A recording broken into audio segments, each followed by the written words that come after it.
Hello 11th class, कैसे हैं आप सभी लोग।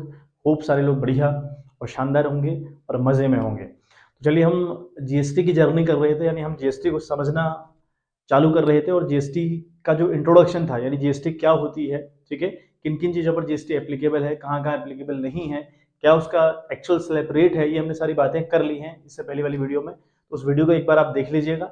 Now today we are discussing about the entries which is based on the GST, यानी जीएसटी पर जो एंट्री बेस्ड होती हैं, क्योंकि अगर जीएसटी लगेगा और फिर एंट्री हमें करनी पड़ेगी, तो हम एंट्री किस तरीके से करेंगे। और अभी तक हमने एंट्री जो करना सीखा है वो एंट्री बिल्कुल यहाँ काम आने वाली है। जो गोल्डन रूल आपने सीखे थे अबाउट द जनरल एंट्री, वो सब के सब आपको अच्छे से पता होनी चाहिए, ठीक है। वो सिर्फ आपको बेसिक सिखाया गया था। अदरवाइज अगर मैं बात करूं, आज ऐसी कोई एंट्री संसार में नहीं होती जहां पर जीएसटी नहीं होता, ठीक है। ऐसी कोई एंट्री बनी ही नहीं है जहां पर जीएसटी की बात ना हो रही हो।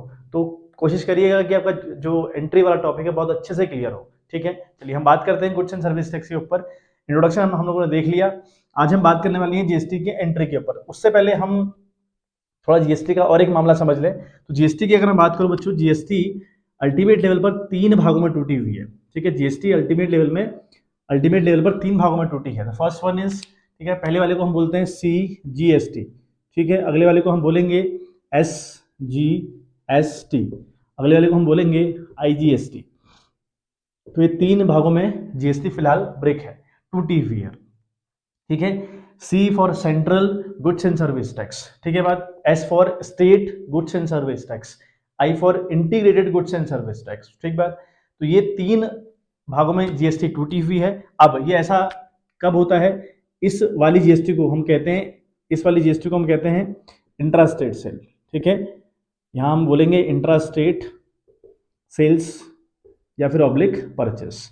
मतलब अगर आप चाहे परचेस करें चाहे सेल्स करें, आपको जीएसटी तो लगाना ही लगाना है। तो ये कब होगा? Intrastate sale. अब इंट्रास्टेट सेल क्या होती है, इंट्रास्टेट परचेस क्या होती है भाई, ठीक है। तो यहां हम लिख सकते हैं सेलिंग द गुड्स, ठीक है, सेलिंग द गुड्स।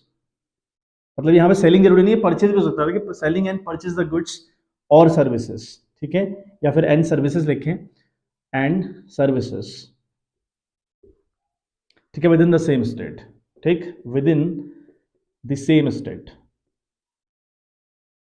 तो ये कहानी है अल्टीमेट लेवल पर, ठीक है बात।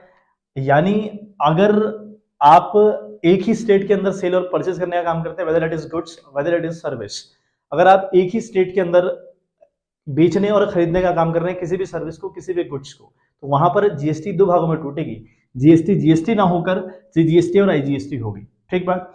अगर आप बात करें इंटर स्टेट सेल की, ठीक है, इसका नाम है इंटर स्टेट सेल, ठीक है, इंटर स्टेट सेल या फिर परचेज भी हो सकता है। मैंने जैसा कि यहाँ बताया, inter state sale oblique purchase आप कर सकते हैं, मतलब परचेज भी होगा, वो जरूरी नहीं कि हर बार सेल ही हो। तो ये 2 कहानी रहेंगी। अब IGST मैंने बताया था integrated goods and service tax है, और इंटर स्टेट सेल का क्या मतलब हुआ, यहां हम एक बार समझ लें। पहले यहां हम लिख सकते हैं, ठीक है, सेलिंग ऑब्लिक परचेज लिखें, selling oblique purchase the goods, ठीक है, purchase the goods and services, ठीक है, एंड सर्विसेज फ्रॉम दी और to the other state, to the other state, ठीक है। यहां मैंने लिखा कि सेलिंग और purchase the goods and services from the, ठीक है, और टू दी अदर स्टेट, यानी या तो हम किसी दूसरे स्टेट में सेल कर रहे होंगे या फिर किसी दूसरे स्टेट से खरीद रहे होंगे। यानी अल्टीमेट मुद्दा ये हुआ, ठीक है, इसको हम ऐसे समझें, यानी जो यूपी वाला है वो मान लिया दिल्ली में डील कर रहा है, ठीक है, वो दिल्ली से डील कर रहा है, या यूपी वाला है वो महाराष्ट्र से डील कर रहा है, ठीक है, यूपी वाला है वो, ठीक है, वो उधम सिंह नगर चला जा रहा है या कहीं और चला जा रहा है, ठीक है, यूपी वाला यूके में चला जा रहा है, मतलब उत्तराखंड चला जा रहा है, ठीक है। तो अगर ऐसा कुछ होगा, अगर एक स्टेट से दूसरे स्टेट की जहां बात आएगी, अगर आप इस स्टेट में रहते हैं, आप रहते हैं उत्तराखंड में और आप सेल कर रहे हैं यूपी में, या आप यूपी में रहते हैं और गुड्स परचेज कर रहे हैं आप कहां से, उत्तराखंड से, तो उस टाइम पर जो जीएसटी चार्ज होगी वो IGST के नाम से चार्ज होगी। और अगर आप सेम स्टेट के अंदर बात करते हैं, यानी सेम स्टेट का मतलब है यूके टू यूके, ठीक है, यूके वाला यूके में सेल कर रहा है, यूपी वाला यूपी में सेल कर रहा है या परचेज कर रहा है, ठीक है, महाराष्ट्र वाला महाराष्ट्र में सेल कर रहा है या परचेज कर रहा है। तो अगर ऐसा कुछ होगा तो जीएसटी फिर 2 भागों में टूटेगी, CGST और SGST, ठीक है। C for central and S for state. अब ऐसा क्यों करा गया, ये कहानी ऐसी क्यों बनाई गई? देखें, तो जब जीएसटी का स्लैब रेट बनाया गया, जीएसटी की चीजें बनाई गई, तो जीएसटी को 3 भागों में तोड़ा, ठीक है। इतना हमें पता होना चाहिए कि भाई इनको 3 भागों में तोड़ा है, ये इनके नाम है, ठीक है बात। तो इतना समझने के बाद अब देखो, मान लिया जीएसटी का रेट है 12%, कोई एक सामान है, कोई एक, हमने एक स्लैब रेट पता करा था भाई, 0 है, 5 है, 12 है, 18 है, 28 है, ये कुछ स्लैब रेट थे, कुछ परसेंटेज थी जीएसटी की। तो हम लेट सपोज की किसी सामान को खरीदने और बेचने की बात हो रही है और उस पर जीएसटी 12% चार्ज हो रहा है या 12% चार्ज हो रहा है, ठीक बात। अब क्या होगा, अगर आप उस गुड्स को सेम स्टेट में बेचते हैं या फिर सेम स्टेट से खरीदते हैं, ठीक है, तो वहां पर क्या होगा, 6% सीजीएसटी पड़ेगा और 6% एचजीएसटी पड़ेगा, ठीक। मतलब अल्टीमेट लेवल पर जीएसटी 12% ही रहेगा। ऐसा नहीं कि 12 ही पड़ जाएगा, 12 ही पड़ जाएगा, ऐसा नहीं है। जीएसटी अगर 12% इन टोटल है, तो आप अगर सेम स्टेट की बात कर रहे हैं, selling and purchasing goods from the same state की अगर बात कर रहे हैं, तो वहां पर जीएसटी सीजीएसटी के फॉर्म में 6% पड़ेगी और एचजीएसटी के फॉर्म में 6% पड़ेगी। अगर आप selling, if you are selling your goods और परचेज कर रहे हैं आप goods from the other state, है ना, और सेल कर रहे हैं टू दी अदर स्टेट, तो वहां पर जो जीएसटी है वो पड़ेगी आईजीएसटी के फॉर्म में and it will be charge at the rate of 12%। Clear है बात, ये कहानी बिल्कुल क्लियर होनी चाहिए। अब आता हूं मैं इस कहानी पर कि ऐसा क्यों करा गया। देखें, जब इन्होंने जीएसटी का मामला पता किया ना, कि जब इन्होंने सर्वे किया होगा, मतलब ये पूरी थ्योरेटिकल रिपोर्ट है पूरी, अगर मौका मिले तो पढ़ लीजिएगा इंटरनेट पे जाके, पूरा दिया हुआ है कि ऐसा हमने क्यों करा। जब इन्होंने सर्वे किया तो इन्होंने ये पाया कि भाई 90% जो वेंडर है, जो 90% जो व्यापारी हैं, जो मर्चेंट लोग हैं, वो क्या करते हैं, अक्सर लोग यूके टू यूके वाले हैं या यूपी टू यूपी वाले हैं, ठीक है, 90%, ठीक है। तो पाया ये गया कि जो 90% वेंडर्स हैं और जो 90% मर्चेंट हैं, वो क्या करते हैं, वो अपनी गुड्स की सेल और गुड्स को परचेस करना फ्रॉम द सेम स्टेट करते हैं, ठीक है। मतलब अगर मैं उत्तराखंड का एग्जांपल लूं, तो उत्तराखंड का एक शहर हो गया अल्मोड़ा, तो अल्मोड़ा शहर वाला ज्यादा से ज्यादा चला जाएगा हल्द्वानी, एक शहर है अलग सा, वहां से सामान खरीद लाएगा, या चला जाएगा रुद्रपुर, वहां से सामान खरीद लाएगा। तो बहुत रेयर लोग हैं जो उत्तराखंड में रहते होंगे और दिल्ली जाके कुछ सामान लाएंगे फिर उत्तराखंड में सेल करेंगे, बहुत कम लोग ऐसे हैं। तो जब इन्होंने सर्वे किया, इन्हें लगा कि भाई 90% लोग तो ऐसे हैं जो सेम स्टेट के अंदर सेल करते हैं। अब अगर सेम स्टेट के अंदर सेल करेंगे तो जीएसटी भी सेम स्टेट के अंदर पड़ेगा। समझिएगा इस कहानी को, समझिएगा, ये जो कहानी ब्रेक हुई है ना, इस कहानी को आप समझिएगा। तो अगर 90% लोग सेम स्टेट के अंदर सेलिंग और परचेस करते हैं तो जीएसटी भी सेम स्टेट के अंदर पड़ेगा। तो यहां पर क्या होगा, जो जीएसटी, अगर 90% जीएसटी ये लोग कलेक्ट करेंगे, हम कलेक्ट की बात कर लेते हैं, पे की बात नहीं कर, सब कलेक्शन की बात करना है। तो जीएसटी 90% अगर कलेक्ट होगा तो कहाँ रहेगा भाई, स्टेट में रहेगा। किस स्टेट में रहेगा, जिस स्टेट की हम बात कर रहे हैं, हम बात कर रहे हैं यूपी की भैया, तो सारा का सारा कहाँ रहेगा, यूपी में रहेगा। 90% यूपी में चला गया। सिर्फ 10% लोग हैं जो एक स्टेट से लेकर अदर स्टेट में सेल करते हैं, तो वहां पर जीएसटी सिर्फ और सिर्फ 10% कलेक्ट होगा। क्लियर है, आईजीएसटी के फॉर्म में कलेक्ट होगा वो जीएसटी। अब जो ये आईजीएसटी है ना, जो आईजीएसटी ये आता है आपका सेंट्रल गवर्नमेंट को। अब सेंट्रल गवर्नमेंट क्या होती है, जहां मोदी जी बैठे हुए, ऐसे समझिए आप, जहां मोदी जी बैठे हुए हैं वो सेंट्रल गवर्नमेंट है, और जो आपकी अपनी सरकार स्टेट में है वो स्टेट गवर्नमेंट है, ठीक है बात। तो इस कहानी में 90% वेंडर कहाँ है, सेम स्टेट के अंदर सेलिंग और परचेस कर रहे हैं, तो 90% पैसा फंस जाएगा स्टेट में, ठीक, और सिर्फ 10% पैसा पहुंचेगा कहां कहां, सेंट्रल गवर्नमेंट के पास, ठीक बात। जहां अगर ऐसा हुआ तो भाई कहानी खराब, यहां कहानी खराब हो जाएगी। जबकि हकीकत यह है कि जो स्टेट गवर्नमेंट है उसको पैसा कम चाहिए, क्योंकि उसके पास सिर्फ एक स्टेट है, और जो सेंट्रल गवर्नमेंट के पास है, जो सेंट्रल गवर्नमेंट के पास पूरा देश है, उसे पूरा देश देखना है, पूरा इंडिया देखना है, तो ज्यादा पैसे की जरूरत सेंट्रल गवर्नमेंट को है। तो उन्होंने कहा भैया ऐसा तो काम चल ही नहीं रहा, ऐसा तो हम फंस जा रहे हैं। तो उन्होंने कहा एक काम करो, जीएसटी को तीन भाग कर दो जीएसटी के। तो इन्होंने कहा अगर हम सेम स्टेट के अंदर सेलिंग और परचेज का काम करते हैं तो जीएसटी 2 भागों में टूटेगी, सीजीएसटी और एचजीएसटी, ठीक है। अगर आपने मान लिया किसी प्रोडक्ट पे 100 रुपए जीएसटी कलेक्ट किया, अगर आपने मान लिया किसी प्रोडक्ट पर आपने 100 रुपए कलेक्ट किया एज अ जीएसटी, तो उस जीएसटी का हाफ यानी 6%, मैंने हाफ है ना, 6% का मतलब क्या हुआ, आधा आधा भाई, 6 का मतलब क्या हुआ, ठीक है, यानी मतलब मैंने कहा 12% इन टोटल था, तो 12% में 6 कर दिया था मैंने, यहाँ पे आधा आधी बात कर रहा हूँ। तो इसका ये मतलब हुआ कि अगर सेम स्टेट वाले ने अपने ही राज्य में सेल और परचेस करी और अल्टीमेट लेवल पर 100 रुपए जीएसटी कलेक्ट किया, तो वो 50 रुपए से जीएसटी के फॉर्म में कलेक्ट करेगा, 50 रुपए कलेक्ट करेगा एचजीएसटी के फॉर्म में। क्लियर बात।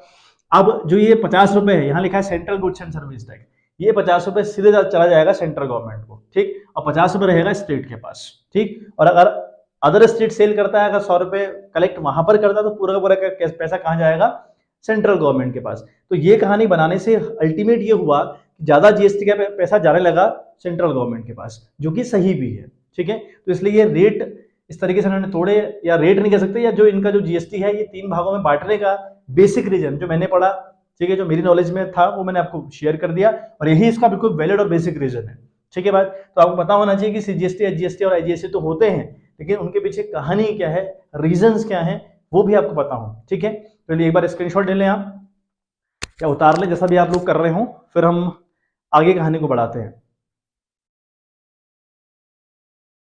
चलिए अब एक कहानी आप और समझें, एक कहानी हमने और समझनी है। देखें, अगर कोई मान लिया एक कंपनी है एक्स लिमिटेड, हम एक एग्जांपल ले रहे हैं कि भैया कोई एक्स लिमिटेड एक कंपनी है, ठीक। ये कंपनी 2 काम करती होगी, ये कंपनी सेल्स भी करती होगी और परचेज भी करती होगी, यस और नो। भाई आप सेल भी करेंगे और परचेज भी करेंगे। If you are the company, if you are having a company, तो आपकी कंपनी सेल भी करती होगी और परचेज भी करती होगी। तो जब आप सेल करते हैं, जब आप सेल करते हैं तो वहां पर आप जीएसटी कलेक्ट करने का काम करेंगे, वहां पर आप जीएसटी कलेक्ट करेंगे, यस और नो। भाई आप सेल कर रहे हैं ना, अगर आप सेल कर रहे हैं तो सामने वाला प्रोडक्ट लेगा और आपको पैसा देगा, तो पैसे के साथ साथ आप उससे कहोगे ना प्रोडक्ट का सामान, भाई जो सामान है, जो प्रोडक्ट है वो 10 रुपए का है, लेकिन इस पर 2 रुपए जीएसटी है, तब जाकर 12 रुपए का है, तो आप मुझे 12 रुपए दीजिए, कहोगे ऐसा, यस। तो आप वहां पर जीएसटी कलेक्टर बन जाते हैं, आप जीएसटी को कलेक्ट करने वाले होते हैं, जीएसटी को कलेक्ट करते हैं। अगर आप मान लिया परचेस करते हैं, तो उस टाइम पे आप अगर परचेस करेंगे तो जो गुड्स होगी उसे आप कंज्यूम करेंगे और गुड्स के बदले सामने वाले को देंगे आप पैसा। तो जो सामने वाला है प्रोडक्ट का पैसा मांगेगा ही मांगेगा आपसे, लेकिन वो कहेगा जीएसटी भी दो, तो अल्टीमेट लेवल पर आपको जीएसटी पे करनी पड़ेगी। तो उस टाइम पर आप जीएसटी क्या करते हैं बच्चे, ठीक है, जीएसटी आप पेड करते हैं, यानी पे करते हैं। ये सिंपल सी कहानी, अभी ये छोड़िए जीएसटी जीएसटी आईजीएसटी, आपको सिंपल सी बात याद रखनी है कि भाई एक्स लिमिटेड एक कंपनी है, वो 2 काम करती है, सेल्स भी करती है, परचेस भी करती है। अगर सेल्स करेगी तो जीएसटी को कलेक्ट करेगी, अगर परचेस करेगी तो जीएसटी पे करेगी, ठीक। अब जो ये सेल्स करने के बाद जीएसटी कलेक्ट हुआ, इसको दिया गया है आउटपुट का नाम, इसको दिया गया है आउटपुट का नाम, और जब आप जीएसटी पे करेंगे इसको दिया गया है इनपुट का नाम, ठीक है नाम। ये नाम दिए गए हैं पे करते वक्त आप इनपुट जीएसटी करेंगे, इनपुट से GST, input GST, input IGST, whatever it is. यहां पर फिर अगर कलेक्ट करेंगे तो वहां पर आप ये नाम यूज करेंगे, आउटपुट से जीएसटी, आउटपुट एचजीएसटी, और ठीक है, और आउटपुट आईजीएसटी। तो पे करने को आउटपुट, सॉरी कलेक्ट करने को आउटपुट, पे करने को इनपुट, ठीक है, क्लियर है बात। अब यहाँ आउटपुट क्यों रखा मैं आपको फिर दे दो रीजन। आप जब सेल करते हैं, सामान जाता है बाहर की ओर, सामान जाता है आपके पास से, तो ये आउटपुट हुआ, ठीक। और जब जीएसटी आप पे करते हैं, यानी जब आप परचेज करते हैं तो सामान आता है, तो इसे इनपुट बोला गया है, इनपुट। जब आएगा सामान तो इनपुट, सामान जाएगा तो आउटपुट, सिंपल सी बात याद रखनी है, ठीक है बात। तो ये बात इंपॉर्टेंट है, स्क्रीनशॉट ले लें। और ये बेसिक से बेसिक चीजें हैं, आपको याद होनी चाहिए, और ऐसे अगर याद करेंगे जैसे मैंने आपको बताया, तो बहुत ईजी रहेगा आप लोगों के लिए, ठीक है बात। तो अच्छे से वीडियोस लगातार देखते रहिए, लगातार प्रैक्टिस आप करते रहिएगा, आपको जीएसटी में एक भी डाउट नहीं बचेगा। चलिए हम अब एंट्री के ऊपर फाइनली बात करते हैं। चलिए तो एंट्री की हम लोग बात कर लें। एंट्री हम किस तरीके से करेंगे, तो मैंने पहली कहानी लिखी eight the time of purchase, ठीक है, at the time of purchase, यानी परचेज के टाइम पर हम एंट्री किस तरीके से करते हैं। भैया अब आपको ये बात पता है अच्छे से कि जब आप सामान खरीदते हैं, या तो आप खरीदते हैं नगद यानी कैश में, या फिर आप खरीदते हैं उधार, क्लियर है बात। ये दोनों बातें क्लियर होंगी ना आपको। अच्छा, अगर मैं सामान खरीदूं तो आई थिंक आपको एंट्री आती होगी, एंट्री क्लियर होगी। क्या होती है खरीदने की एंट्री, उस टाइम पे हम परचेज अकाउंट को डेबिट करते हैं, यस और नो, हम परचेज अकाउंट को बच्चे डेबिट करते हैं, क्लियर है कहानी।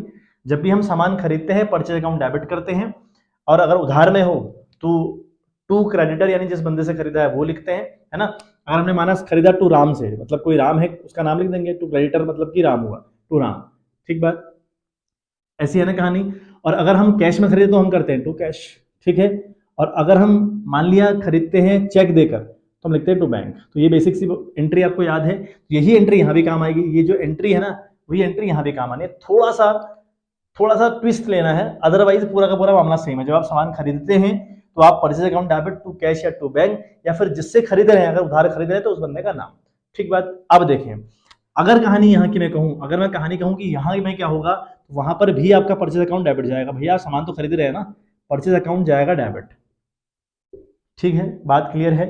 उसके बाद अब आप जब सामान खरीदते हैं तो आप जीएसटी पे करते हैं जीएसटी पे। ये आपको क्लियर है ना कि आप जीएसटी पे करेंगे जब सामान खरीदेंगे।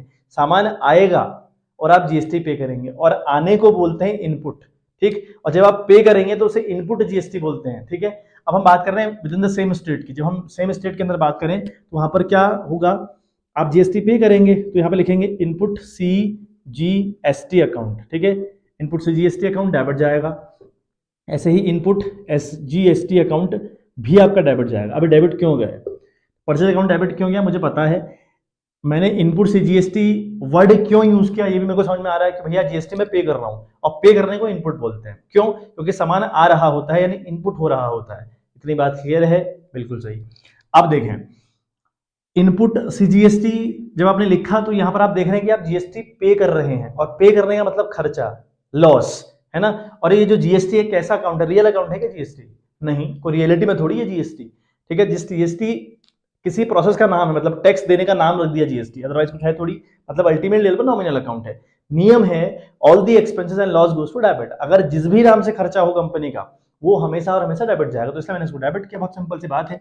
अब देखें, ठीक, और ठीक है, इन दोनों के प्लेस पर अगर बात सेम स्टेट की नहीं हुई, इंटर स्टेट की बात हुई, एक स्टेट से दूसरे स्टेट की बात हुई, वहां पर भी आप जीएसटी पे करेंगे, और पे करने को इनपुट बोलते हैं, ठीक है। लेकिन क्या पे करेंगे? Input IGST. क्लियर है बात? इनपुट आईजीएसटी अकाउंट भी आपका फिर डेबिट जाएगा। बात समझिएगा, कंफ्यूज मत होइएगा। मैंने कहा परचेज अकाउंट डेबिट होगा अगर सेम स्टेट की बात होगी, और अगर आप जीएसटी पे कर रहे हो उसको तो हमने इनपुट बोला ही है, तो वहां पर जो जीएसटी में दो भागों में टूट रही है, जीएसटी और एचजीएसटी। अगर सेम स्टेट में नहीं होगा तो अगर अदर स्टेट में होगा तो वहां पर आईजीएसटी के नाम से चार्ज होगी। फिर ये दोनों नहीं आएंगे, सिर्फ सिंगल ये आएगा।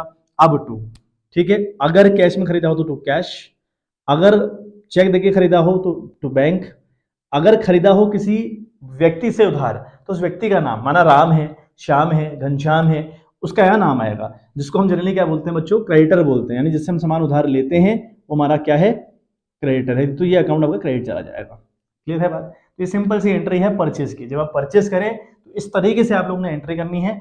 बात करेगा नरेशन की, नरेशन की अगर हम बात करें तो लिखोगे बच्चे, मैं एक बार लिख दे रहा हूं, ठीक है। यहां लिखोगे बीइंग गुड्स परचेज, करी ना आपने गुड्स परचेज, तो लिखोगे आप being goods purchase and GST paid, ये लिखेंगे आप। ये लिखेंगे CGST paid, HGST paid, IGST paid, ऐसा नहीं लिखेंगे आप लिखेंगे being goods purchase and GST paid, और हमने जीएसटी क्या कर दी बच्चों? पे कर दी। तो ये कहानी हो गई गुड्स खरीदने की, ठीक है। खरीदते टाइम आप इस तरीके से एंट्री करने वाले हैं। देखिए, अब समझिए आप सेकंड कहानी, eight the time of purchase return. तो हमने परचेज तो कर ली, परचेज वाले केस में हम इस तरीके से एंट्री करने वाले हैं। बट अगर सामान वापस हो जाए तब एंट्री क्या करने वाले हैं उसके ऊपर बात करते हैं। देखें, हमने पता है भाई, हम जब गुड्स रिटर्न करते हैं, अगर हम देखो इस बेसिक वाली एंट्री में आए ना, इस बेसिक वाली एंट्री में आए तो हम क्या करेंगे, ठीक है। एक यहाँ मैंने क्रेडिटर ही लिखा, क्रेडिटर भी हो सकता है ना, 3 केस हो सकते हैं ना, खरीदने के 3 केस हो सकते हैं, या तो कैश में खरीदा होगा, या तो बैंक से पेमेंट करी होगी, या उधार खरीदा होगा, ठीक।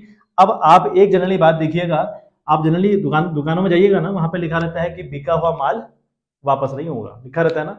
मतलब ऐसा नहीं है कि जब आप कैश में किसी से सामान लेकर आए, सॉरी, अगर आप सामने वाले से कैश में सामान लेकर आए और आपको घर आके वो सामान डिफेक्टिव लगे, आप जाएं उसकी दुकान में और बोलेंगे भैया मेरा कैश वापस करो, सामान पकड़ो, ऐसा वो नहीं करता। जनरली ऐसा नहीं होता। कुछ सामान आप वापस कर सकते हैं, लेकिन ऐसा नहीं कि भैया आप वापस सामान लेके जाओगे वो कैश दे देगा आपको, नहीं देता वो कैश। वो कहेगा कोई कुछ और ले लो, कुछ दूसरी जींस ले जाओ, कोई दिक्कत नहीं है। जींस एक जींस आप लेकर आए, फटी आई घर आकर, तो आपने कहा भैया ये तो जींस फटी थी, कोई बात नहीं, दूसरी जींस ले जाओ, कोई दिक्कत नहीं है, लेकिन पैसे वापस नहीं करेगा आपको, ठीक है। वही कहानी कंपनी पे भी एप्लीकेबल है। कंपनी पूरा सामान वापस नहीं लेती, उसमें से कुछ सामान, और सबसे इंपॉर्टेंट बात, उसी सामान को वापस करने की बात हो रही होती है जो क्रेडिट में होता है, जो उधार में होता है। बहुत इंपॉर्टेंट बात है, याद रखिएगा। अगर हम बेसिक से एंट्री देखें कि भाई परचेज रिटर्न की एंट्री क्या होती है, तो परचेज रिटर्न की एंट्री होती है creditor account debit. Purchase return की जो नॉर्मल एंट्री हम लोगों ने सीखी थी ना जनरल के तहत, जो हम एंट्री करना सीख रहे थे, वहां हमने देखा था कि जिसको हम सामान वापस कर रहे हैं वो कौन है? हमारा क्रेडिटर। कैसे? जब मैंने सामान लिया, उधार में सामान लिया, तो किससे लिया? किसी राम से, जो मेरा क्रेडिटर है। अब इसी राम को मैं सामान वापस करने जा रहा हूं, तो ये राम रिसीवर बन गया, तो ये अभी क्रेडिटर अकाउंट डेबिट जाएगा। क्लियर है बात? यानी राम अकाउंट डेबिट चला जाएगा। टू करता था मैं परचेज रिटर्न, ठीक है। आई होप आपको ये बातें क्लियर हो बेटा, क्योंकि बेसिक सी बातें अगर हैं, अगर बेसिक बात आपको नहीं पता है ना, तो फिर आप ये तय मानिए कि आपको जीएसटी नहीं समझ में आने वाली, ठीक है। रिटर्न अकाउंट, तो मैं ये एंट्री करता था कि creditor account debit to purchase return account debit. Sorry credit, ये मैं एंट्री करूंगा जब नॉर्मल एंट्री होगी, जहां पर जीएसटी की बात नहीं होगी। और फिर मैं बता रहा हूं संसार में कोई ऐसी एंट्री नहीं है जहां पर जीएसटी नहीं है।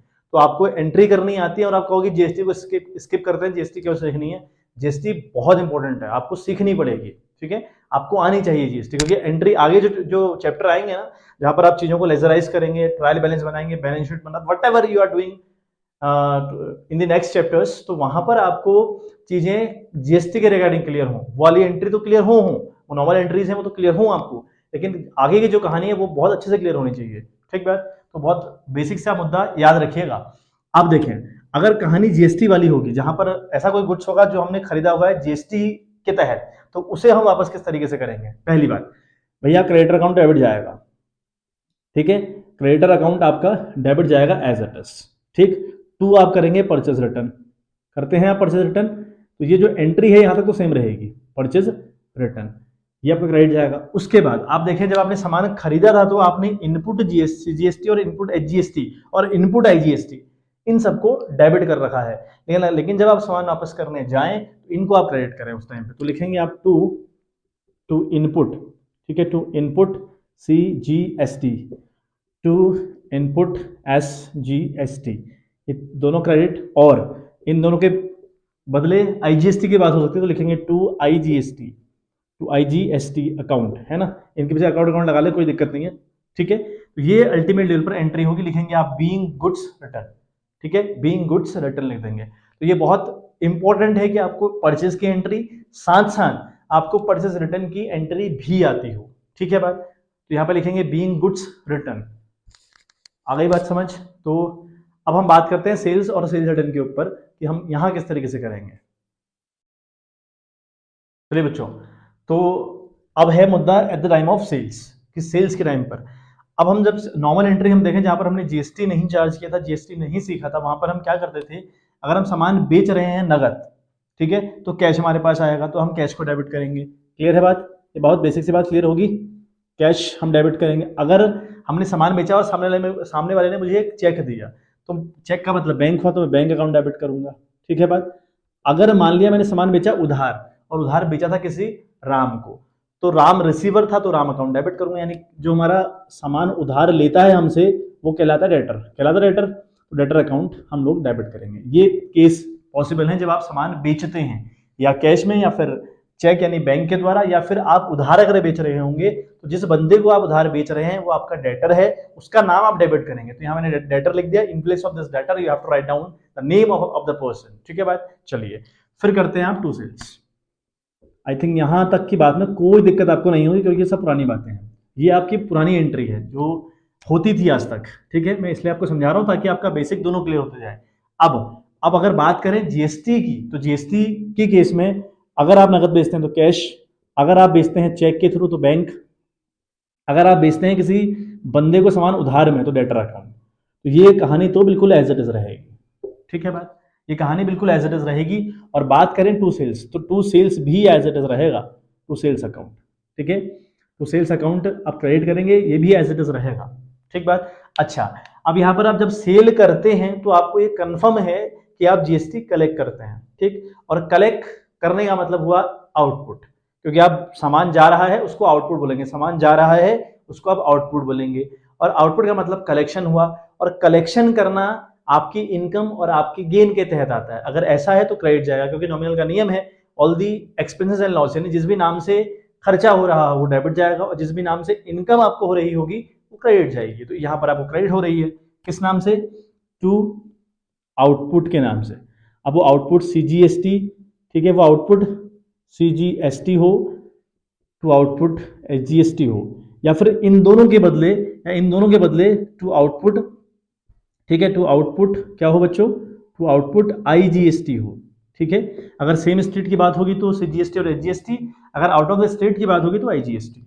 तो ये कहानी है किसकी बच्चों, ये कहानी आपकी है सेल्स की, ये कहानी सेल्स की है। तो यहाँ पे लिखेंगे being goods sold and GST collected, ठीक है, यहाँ पे नरेशन आप लिखेंगे being goods sold and GST collected, ठीक बात।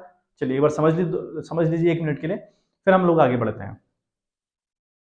चलिए कहानी आगे बढ़ाते हैं एट द टाइम ऑफ, ठीक है, at the time of sales return, ठीक है, at the time of sales return. अगर आपकी रिटर्न आ गई सेल तो क्या करेंगे आप एंट्री, तो भाई वही फंडा है, पूरी की पूरी एंट्री पलटनी है। क्या करेंगे आप, अगर हम सेल्स हमारी रिटर्न आती है तो नॉर्मल एंट्री हम लोग करते हैं, जो हमारे तक नॉर्मल एंट्री आज तक होती थी, हम करते थे सेल्स, एक वर्ड आपने जोड़ना है आगे से रिटर्न। ठीक है, मैंने अभी रिटर्न क्यों जोड़ते हैं, कैसे दिया, सारी वीडियोस में एक्सप्लेन किया हुआ है, अच्छे से वॉच करें सारी चीजें। तो सेल्स रिटर्न अकाउंट हम लोग डेबिट करेंगे। ठीक है बात, हम टू करेंगे जो हमारा डेटर होगा उसका नाम।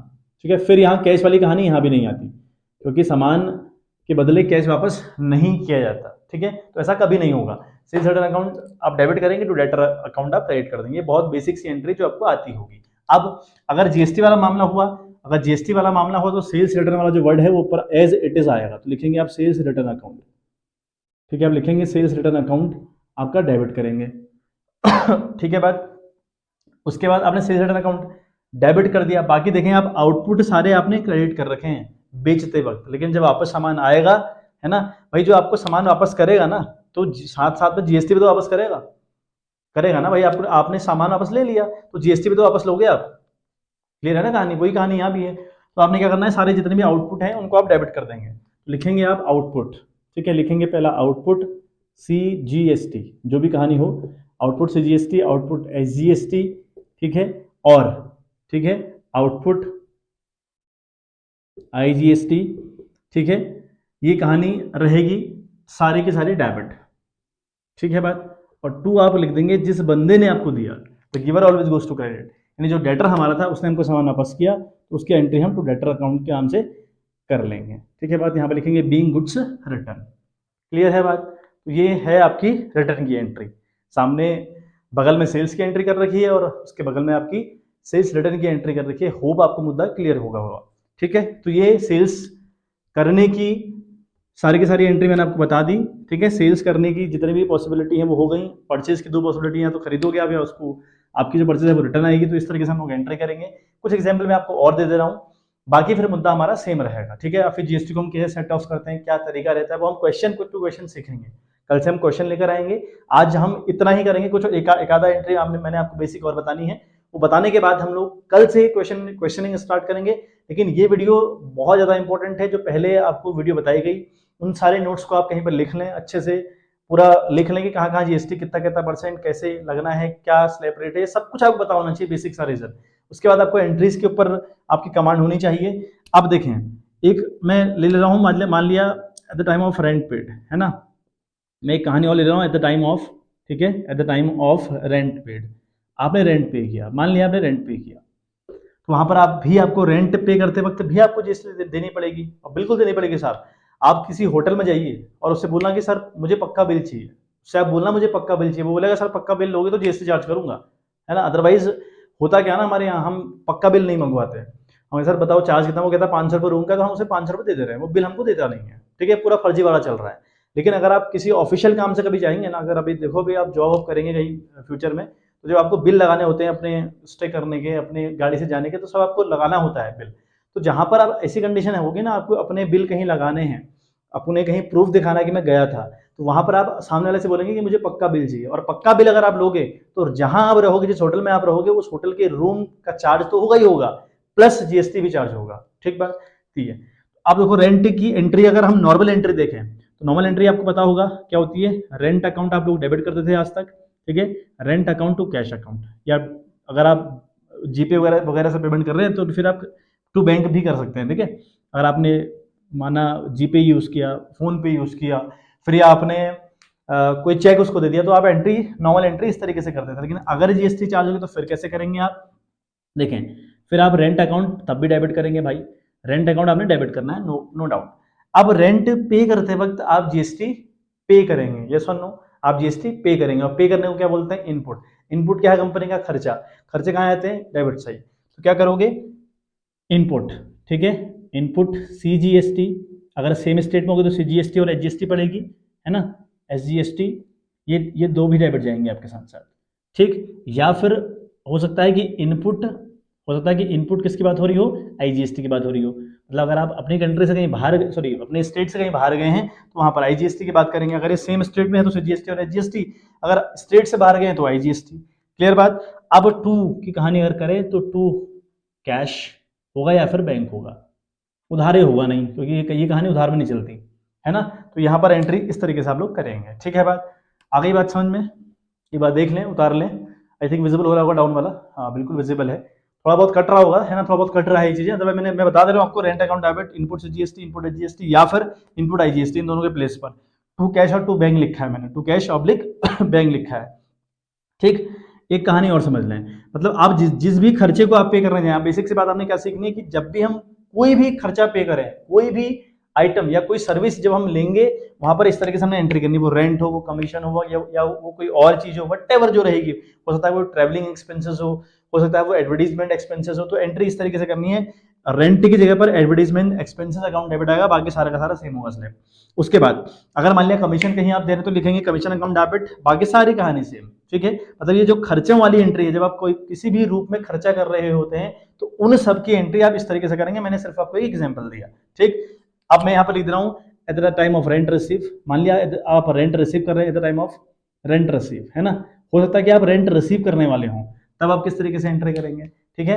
अब ये रेंट रिसीव सिर्फ रेंट रिसीव नहीं है, कोई भी इनकम, किसी भी इनकम को अगर आप रिसीव कर रहे हैं in the form of anything, तो आपने एंट्री इस तरीके से करनी है, बस रेंट की जगह पर वो वर्ड जिस नाम से आप इनकम ले रहे हैं उसको आप लिखेंगे, ठीक है। तो अगर इनकम मेरे पास आती है तो मैं भैया लिखता हूं कैश या फिर बैंक, है ना, अकाउंट डेबिट करूंगा और टू करूंगा रेंट, ठीक है। ये मेरी बेसिक सी एंट्री है जो मैं आज तक सीखता आ रहा हूं, इसलिए है at the time of rent receive, तो आप cash oblique bank account debit करेंगे, टू रेंट करेंगे। अच्छा, अब अगर माना जीएसटी वाला मामला हुआ, फिर क्या करूंगा भाई, तब भी आपका जो कैश है या ऑब्लिक जो आपका बैंक है ना, अगर मतलब आपको जीपे से किया सामने वाले ने, तो कैश ऑब्लिक बैंक अकाउंट आप लोग डेबिट करिएगा, ठीक, डेबिट करेंगे आप, ठीक है। बात ये क्यों आया, बिकॉज ऑफ टू रेंट आया, या फिर टू कमीशन के हिसाब से आया, या किसी और नाम से आया, जैसा भी आपका नाम यूज कर रहे हो, आप जो भी नाम यूज कर रहे हो, टू रेंट। अब अगर सेम स्टेट की बात है तो सीजीएसटी और एचजीएसटी, टू सीजीएसटी अकाउंट या फिर टू एसजीएसटी अकाउंट, है ना, या इन दोनों के बदले टू, सॉरी मैंने यहाँ पर आउटपुट तो लिखा ही नहीं, ठीक है, टू आउटपुट, यहाँ पे आप लिखेंगे आउटपुट, ठीक है, टू आउटपुट, यहाँ पर टू आउटपुट आईजीएसटी, क्लियर है बात। तो ये एंट्री होगी, तो आउटपुट मैं लिखा, थोड़ा सा स्लिप हो गया था माइंड से। तो आउटपुट आपने लिखना जब भी आप इनकम कलेक्ट कर रहे हैं, कलेक्ट करने का मतलब आउटपुट होता है और पे करने का मतलब इनपुट होता है, ठीक है। चलिए, तो ये एक बार स्क्रीनशॉट ले लें, मैं आपको 1 सेकंड 2 सेकंड 4 सेकंड दे रहा हूँ, ये उतार लें, फिर हम लोग कल से बेसिकली बात करेंगे क्वेश्चंस के ऊपर, ठीक है। तो जो ऑलमोस्ट मोटा मोटा मुद्दा था, जो मोटा मोटी कहानी थी, वो आपको मैंने सारी बता दी। अब हमारी जो बात रहेगी ना बच्चों, वो सिर्फ और सिर्फ रहेगी क्वेश्चंस के ऊपर, और क्वेश्चन मैं आपके लिए लेकर आऊंगा 7 से 8 क्वेश्चन हम लोग करेंगे, अल्टीमेट लेवल पर 8 क्वेश्चन, ज्यादा से ज्यादा 8 क्वेश्चन, और 8 क्वेश्चन के अंदर आपका ये जीएसटी वाला मामला सारा क्लियर होगा, ऐसी गारंटी है मेरी ओर से, ठीक है। मैं ऐसे गारंटी आपको दे सकता हूँ कि सारी चीजें आपकी क्लियर होंगी, बशर्ते जो बेसिक जो दो वीडियोज है ना, आज की और एक इससे पहले की जो वीडियो है, वो दोनों वीडियो आपने देखनी है, उसमें इंट्रोडक्शन ऑफ जीएसटी करके मैंने लिखा है थंबनेल, उस थंबनेल पर आप क्लिक करके देखें उस वीडियो को।